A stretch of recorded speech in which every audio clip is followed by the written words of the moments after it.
Ayun guys, natapos na nating barnisan yung cabinet natin. Grabe, masakit sa ilong. Hindi konekta sa ulo at lalamunan.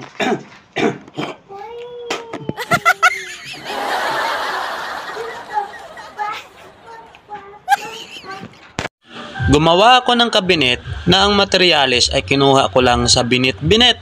Wow! Ginawa ko ang kabinet para may mailagay ako sa binit-binit. Pinukpok ko ng pinukpok kahit na ang mukha mo ay kiwit. So, magbabarnish na tayo guys. So, ganoon pa rin. Lagay pa rin natin sa lata para hindi tayo mahirapan. Kaso dito tayo mahirapan.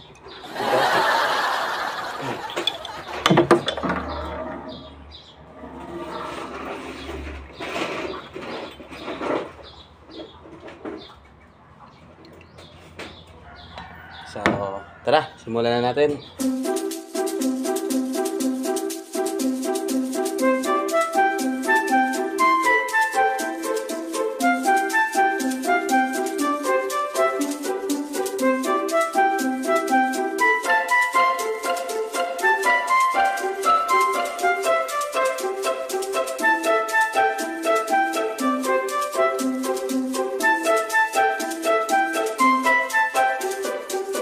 Ayun guys, natapos na nating barnisan yung cabinet natin. Wow! Grabe, masakit sa ilong. Hindi konekta sa ulo at lalamunan.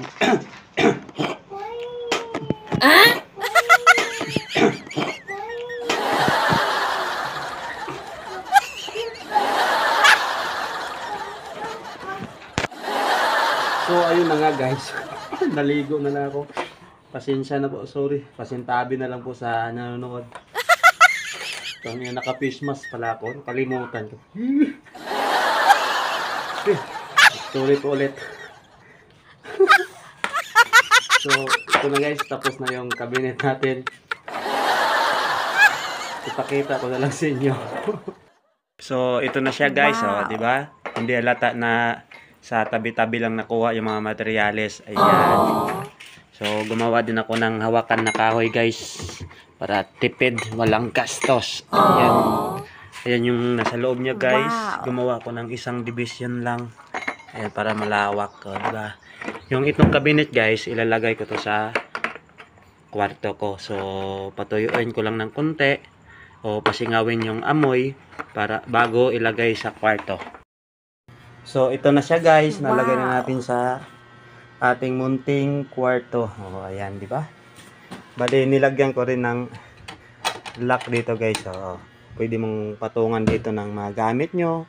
Kahit asawa mo, ipatong mo dito o babae mo. At kung mahuli kayo, pwede nyo siya itago dito. Magbaluktot lang kasi may division. Diba? Simple lang yan. Pero, ang ganda sa mata. Wow! Diba? So, yan guys. So, hanggang dito na lang yung video natin guys. So, baka naman, paki-share naman. Diba? So, thank you for watching guys. Bye-bye!